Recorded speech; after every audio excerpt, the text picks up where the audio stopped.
Hello everyone, welcome to my channel MZ Technospace. So today's video is about taking you through async and await keywords in C Sharp.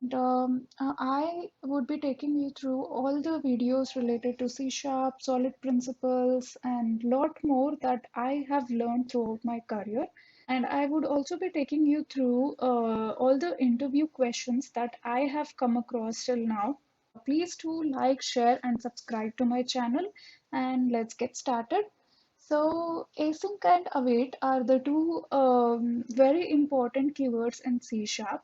So, before getting into any of the technical details or the theoretical aspects of async and await, let me first show you a very simple example so that you would be able to understand it better. So I have created a very simple WPF application here.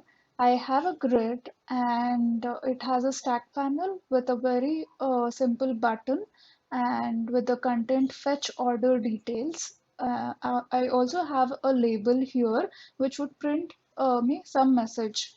So if I go to the event handler of this button and if I see the click event handler here, I am editing the content of the label and adding it as retrieving order details, please wait. And then I call my message get orders history. So what is happening here is I am making it sleep for 5 seconds and then returning history retrieved successfully. So basically what is my intention is, so I have a button and when I click it, there is some long running task happening at the back end.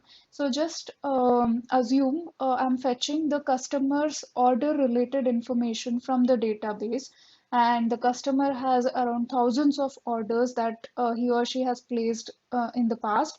So the customer wants to fetch all those order history details and I need to display it on the screen. So just to save some time, instead of going to the database and fetching those records, so I'm just surpassing that particular piece of code with a simple thread.sleep of 5000 5 seconds and just returning a simple once this is done, just returning a simple message which is history retrieved successfully. Now, once the history is retrieved, I'm assigning that message to the label's content property. So let me just quickly run this and show it to you. This looks pretty simple, but let me show you what is the disadvantage or what is the problem that arises here.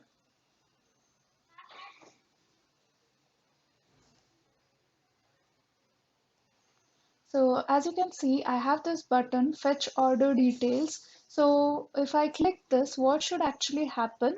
As it is mentioned here, it should display a message in the label saying retrieving order details, please wait. And once 5 seconds are done, it should show history retrieved successfully. Let's see. So I'm going to click on this button and now you can see within this 5 seconds, I'm not able to do anything at all. Like the screen is frozen and I can't minimize it, maximize it, move the pop-up or the screen here and there.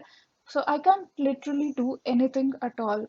So it's hung and the user has to wait, is forced to wait until this long running task is completed. So that is not a good programming way. So let's see how to overcome this problem. Okay, so let me make a few changes.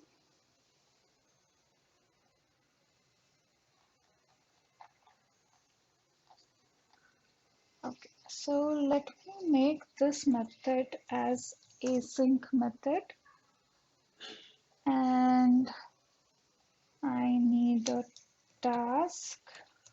Uh,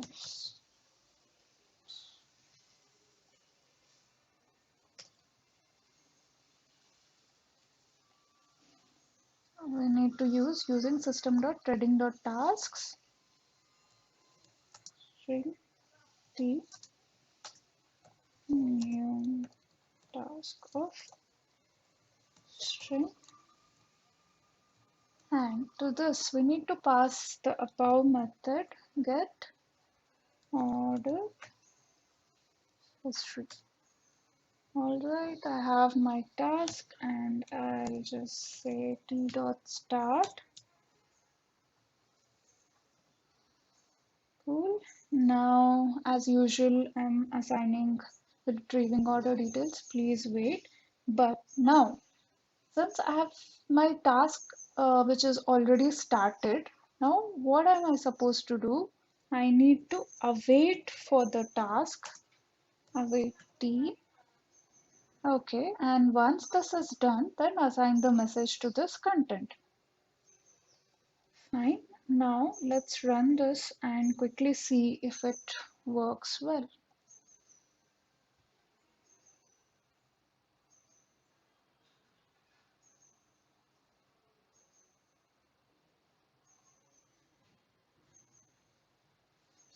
Sorry.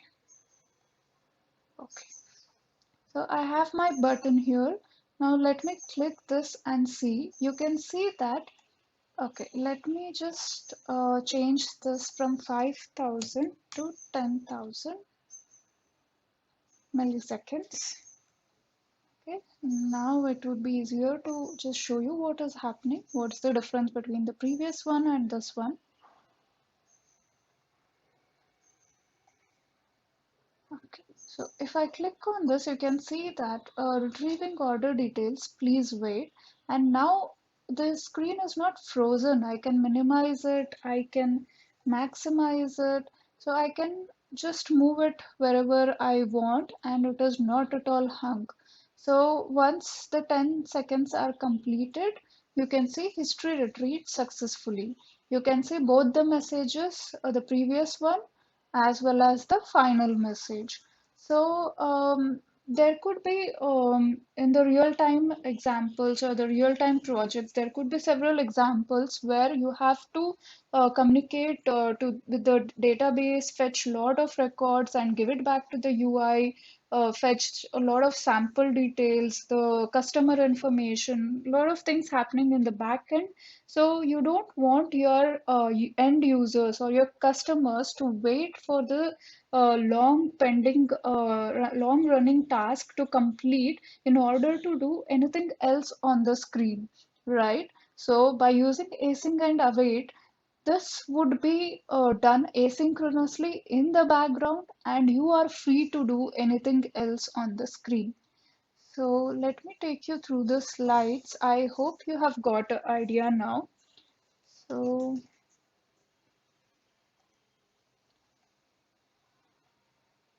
the .NET task-based async model helps in writing I/O and CPU-bound asynchronous code. It is useful both in the UI side, the input-output side, as well as the CPU-bound asynchronous code, the backend side. So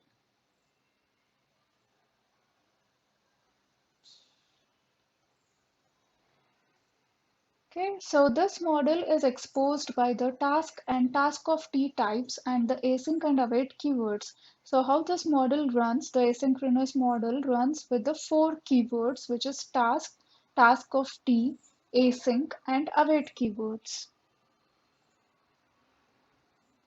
Tasks are constructs used to implement the promise model of concurrency, and task represents a single operation which does not return a value, whereas task of T represents a single operation which returns a value of type T. So just like now you saw in the example, it was task of string. We were returning a string message from the long running task.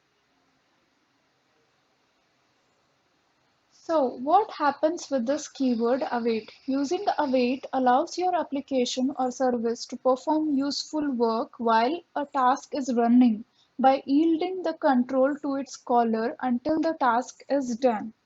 So what it means is,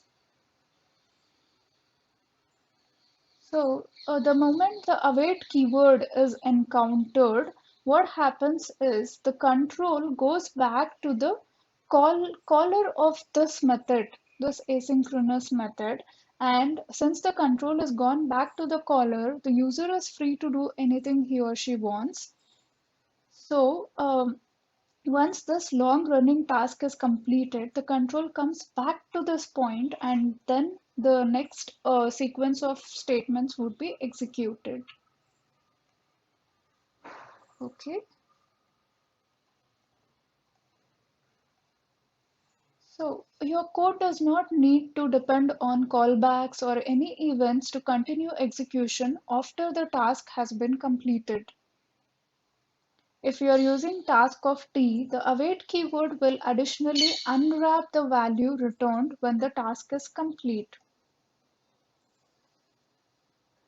So async keyword ideally signifies that the method is an asynchronous method, and await specifies a suspension point and that the async method can't continue execution beyond that point until the awaited process is complete, right? So what is async? Async tells that your method is an asynchronous method.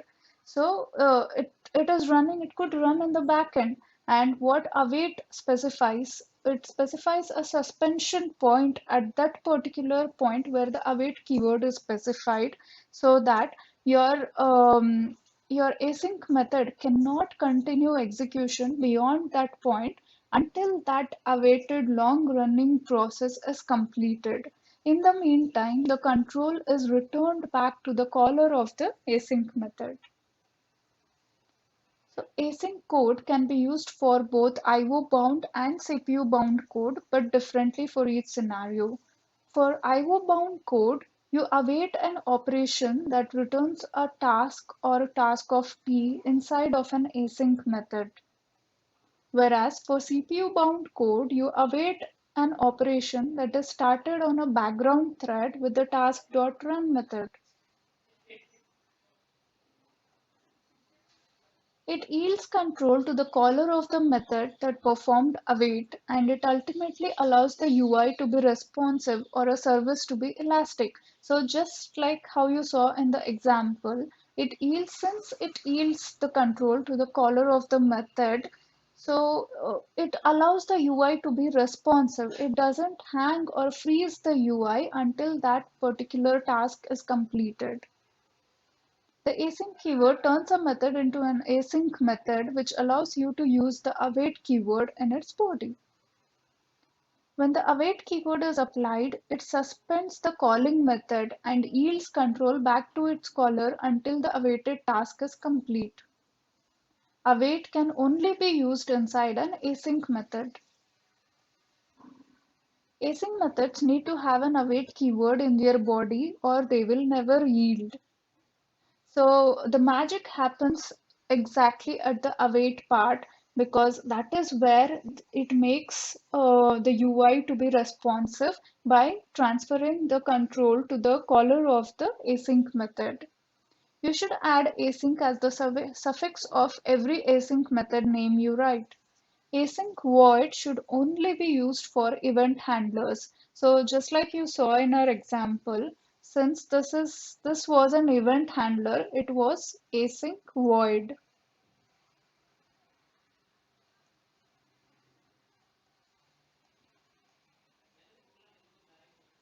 Exceptions thrown in an async void method can't be caught outside of that method. Async void methods are difficult to test. Lambda expressions in LINQ use deferred execution, which means it could end up executing at a time when you're not expecting it to. This can sometimes result in a deadlock. We are supposed to write code that awaits tasks in a non-blocking manner. So you can just quickly go through the slide where it is recommended to use await instead of task.await or task.result. Thank you so much for watching this video. Please like, share and subscribe, and let me know your feedback if you need any more videos or any particular topics that you would want me to cover. Thank you so much. See you in my next video. Bye.